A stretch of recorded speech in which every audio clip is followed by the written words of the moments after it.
Hello friends, welcome to my YouTube channel DS Gandhi. आज का जो मेरा वीडियो है वो आधारित है साइंस क्लास 10th का जो साइंस है उसके 20 मोस्ट वीवीआई ऑब्जेक्टिव क्वेश्चन और उसके आंसर पे, जो काफ़ी इंपॉर्टेंट है।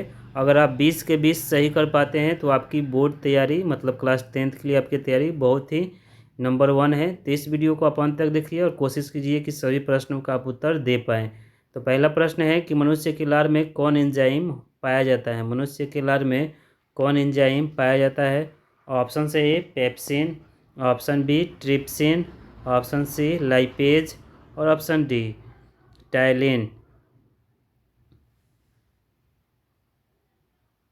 तो प्रश्न संख्या 1 है, मनुष्य के लार में कौन सा एंजाइम पाया जाता है। तो इसका सही जवाब हो जाएगा ऑप्शन डी हो जाएगा। मनुष्य के लार में टाइलिन एंजाइम पाया जाता है। तो काफ़ी इंपॉर्टेंट प्रश्न है यह 2024 10th का जो बोर्ड एग्जाम होने वाला है उसके लिए। प्रश्न संख्या 2 है कि थायराइड ग्रंथि में से कौन सा हार्मोन स्रावित होता है। ऑप्शन से ए टेस्टोस्टेरोन, ऑप्शन बी एजेस्ट्रोन, ऑप्शन सी थायरॉक्सिन और ऑप्शन डी ए और बी दोनों।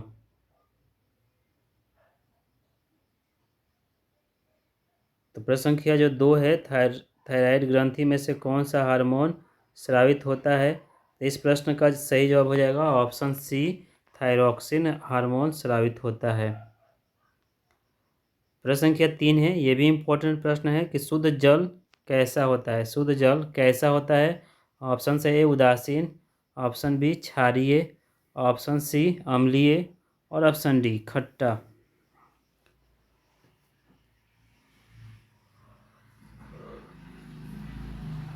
तो प्रश्न संख्या जो 3 है, शुद्ध जल कैसा होता है, प्योर वाटर कैसा होता है। तो इसका सही जवाब हो जाएगा ऑप्शन ए हो जाएगा, उदासीन होता है, क्योंकि इसका जो पीएच मान होता है वो 7 होता है और जिन पदार्थों के पीएच मान 7 होते हैं वे उदासीन होते हैं, न्यूट्रल होते हैं। प्रश्न संख्या 4 है कि रक्त क्या है, ब्लड क्या है। ऑप्शन से कोशिका है, ऑप्शन बी उत्तक है, ऑप्शन सी पदार्थ है और ऑप्शन डी इनमें से कोई नहीं। तो प्रश्न संख्या जो 4 है कि रक्त क्या है, तो इसका सही जवाब हो जाएगा ऑप्शन बी उत्तक। और उत्तकों में भी ये तरल संयोजी उत्तक कहते हैं रक्त को, ब्लड को। प्रश्न संख्या 5 है कि इनमें कौन पादप हार्मोन है। इनमें कौन पादप हार्मोन है। ऑप्शन से A insulin, option B thyroxine, option C एजेस्ट्रो एस्ट्रोजन और ऑप्शन डी साइटोकाइनिन।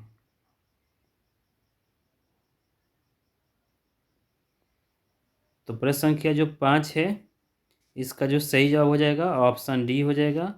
साइटोकाइनिन एक पादप हार्मोन है। तो दम है तो आप ये 20 के 20 क्वेश्चन जो है ऑब्जेक्टिव क्वेश्चन क्लास 10th के साइंस को इसको सही करके दिखाइए, तभी मैं समझूंगा कि आपकी बोर्ड की तैयारी सही है।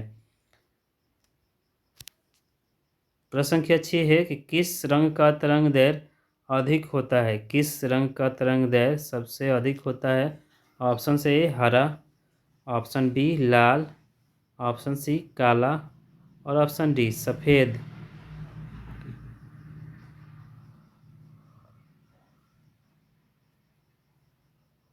तो प्रश्न संख्या जो 6 है, किस रंग का तरंग दैर्घ्य अधिक होता है। तो इसका सही जवाब हो जाएगा ऑप्शन बी लाल। लाल रंग का तरंग दैर्घ्य अधिक होता है।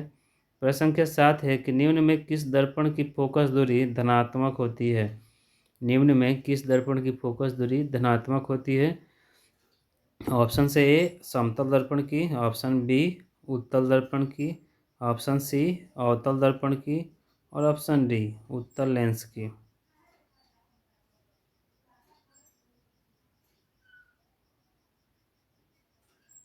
तो प्रश्न संख्या जो 7 है, निम्न में किस दर्पण की फोकस दूरी धनात्मक होती है। तो इसका सही जवाब हो जाएगा ऑप्शन बी, जबकि अवतल दर्पण की जो फोकस दूरी होती है वो ऋणात्मक होती है। प्रश्न संख्या 8 है, प्रकाश की चाल किसमें अधिकतम होती है। प्रकाश की चाल किसमें अधिकतम होती है। ऑप्शन से ए निर्वात में, ऑप्शन बी जल में, ऑप्शन सी वायु में और ऑप्शन डी कांच में।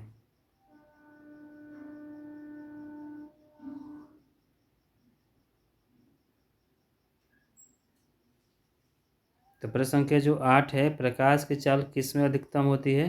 तो इसका जो सही जवाब हो जाएगा ऑप्शन ए हो जाएगा, निर्वात में प्रकाश की चाल अधिकतम होती है। प्रश्न संख्या 9 है कि धातु के ऑक्साइड होते हैं, धातु के ऑक्साइड होते हैं। ऑप्शन से अम्लीय होते हैं, ऑप्शन बी क्षारीय होते हैं, ऑप्शन सी लवणीय होते हैं और ऑप्शन डी इनमें से कोई नहीं।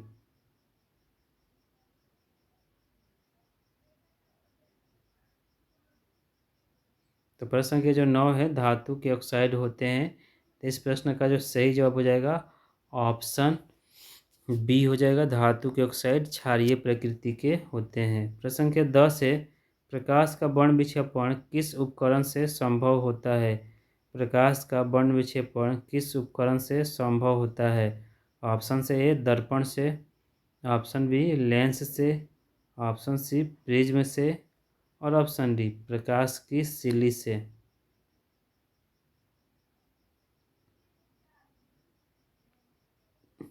तो प्रश्न संख्या जो 10 है, प्रकाश का वर्ण विक्षेपण किस उपकरण से संभव होता है? तो इसका सही जवाब हो जाएगा ऑप्शन सी प्रिज्म से।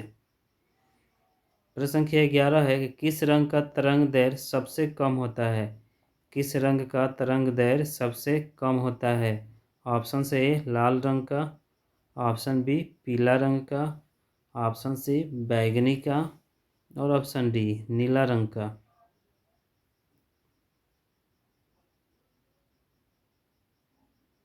तो प्रश्न संख्या 11, किस रंग का तरंग दैर्घ्य सबसे कम होता है?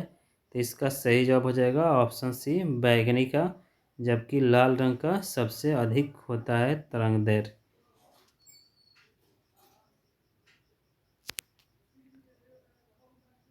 प्रश्न संख्या 12 है, इंद्रधनुष का बनना किस परिघटना पर आधारित है? इंद्रधनुष का बनना किस परिघटना पर आधारित है? ऑप्शन से प्रकाश के परावर्तन पर, ऑप्शन बी प्रकाश के अपवर्तन पर, ऑप्शन सी प्रकाश के वर्ण विक्षेपण पर और ऑप्शन डी इनमें से कोई नहीं।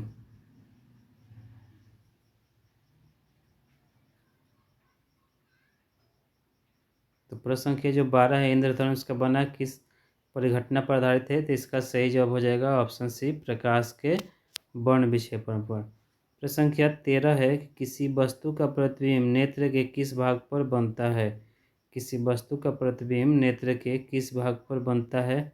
ऑप्शन से कार्निया पर, ऑप्शन बी पुतली पर, ऑप्शन सी रेटिना पर और ऑप्शन डी इनमें से कोई नहीं।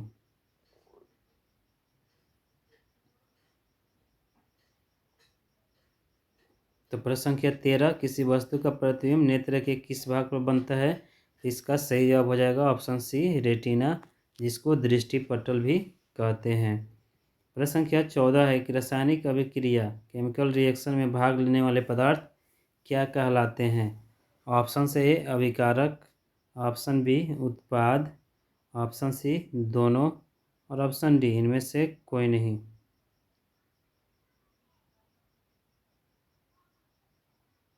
तो प्रश्न संख्या जो 14 है, रासायनिक अभिक्रिया में भाग लेने वाले पदार्थ क्या कहलाते हैं?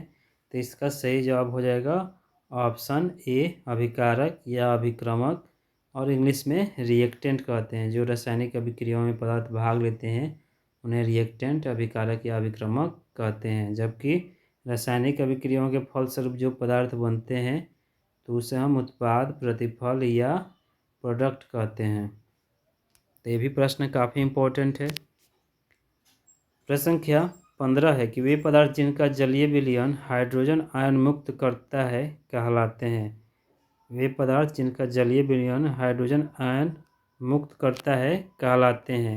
ऑप्शन से ए अम्ल कहलाते हैं, ऑप्शन बी भस्म, ऑप्शन सी लवण और ऑप्शन डी उपरोक्त सभी।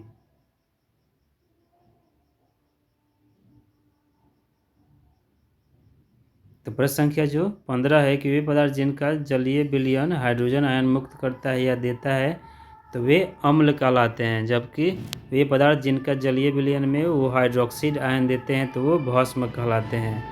प्रश्न संख्या 16 है कि जल में अस्थायी खारापन दूर करने में निम्नलिखित में किसका प्रयोग होता है? जल में अस्थायी खारापन दूर करने में निम्नलिखित में किसका प्रयोग होता है? ऑप्शन से A sodium bicarbonate, option B sodium carbonate, option C magnesium carbonate और ऑप्शन डी कैल्शियम कार्बोनेट।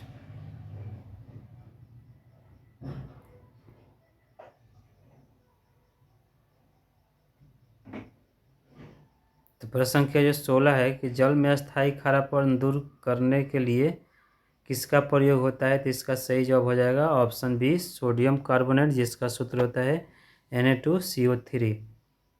प्रश्न संख्या 17 है किसी पारिस्थितिकी तंत्र में ऊर्जा को ग्रहण करने वाले होते हैं किसी पारिस्थितिकी तंत्र में ऊर्जा को ग्रहण करने वाले होते हैं। ऑप्शन से उत्पादक, ऑप्शन बी उपभोक्ता, ऑप्शन सी अपघटनकर्ता और ऑप्शन डी सूक्ष्म जीव।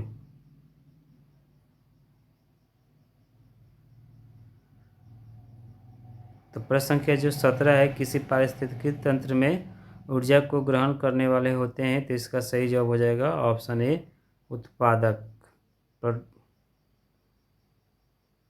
उत्पादक जो होते हैं वो हरे पेड़ पौधे होते हैं। प्रश्न संख्या 20 है 18 है कि मानव युग्मक में गुणसूत्रों की संख्या होती है, अर्थात मानव में गुणसूत्रों की संख्या होती है। ऑप्शन से ए 21, ऑप्शन बी 24, ऑप्शन सी 44 और ऑप्शन डी 46।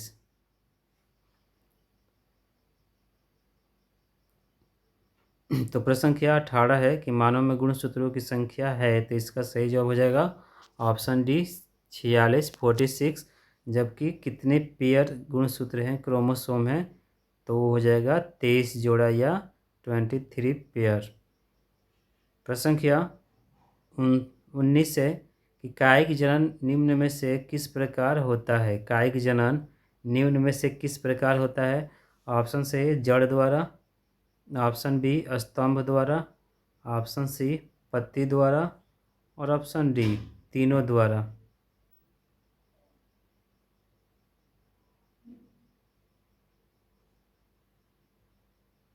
तो प्रश्न संख्या 19 से कायिक जनन निम्न में से किस प्रकार होता है, तो इसका सही जवाब हो जाएगा ऑप्शन डी तीनों द्वारा। जड़, स्तंभ या पत्ती या तना द्वारा भी कायिक जनन हो सकता है।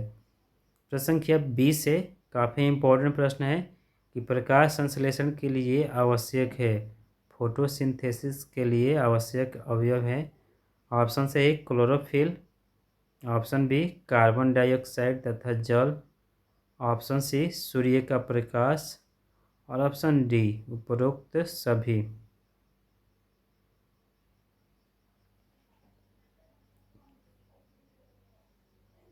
तो प्रश्न संख्या जो 20 है प्रकाश संश्लेषण के लिए आवश्यक है, तो इसका सही जवाब हो जाएगा option D chlorophyll, carbon dioxide तथा जल और सूर्य प्रकाश, ये सभी प्रकाश संश्लेषण के लिए आवश्यक होते हैं।